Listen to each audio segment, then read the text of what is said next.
वाहिगुरु जी का खालसा वाहिगुरु जी की फतेह। गुरु के प्यारिओ, जपजी साहिब अर्थबोध भाग दे अंदर अज असीं सरवण करांगे सत सुहान सदा मन चाओ। वाहिगुरु जी, वैसे ते दुनिया दे अंदर हर कोई सोचदा है कि मैं हमेशा रहांगा, मैं सब तो सोहना और मेरे तो ज्यादा इत्थे खुशदिल बंदा कोई नहीं, मैं सब दा दिल लगाया होया है, भाव मेरे करके सब कुछ हो रहा है। पर गुरु नानक पातशाह कहंदे कि असल दे विच ਉਹ परमात्मा जिहड़ा है वो सत है, भाव थिर रहन वाला हमेशा। महाराज कहंदे सुहान मतलब सब तो सुंदर। फिर महाराज कहंदे सदा मन चाओ।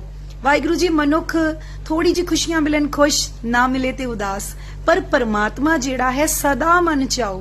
परमात्मा दे अंदर खिड़ाओ है, परमात्मा दे अंदर सदा ही वाहिगुरु जी खेड़ा है, खुशियां ने। ते जेड़ा उन्हां नूं सत करके मनदा आ, उन्हां दे अंदर भी हमेशा खेड़ा रहिंदा है, खुशियां रहिंदियां ने।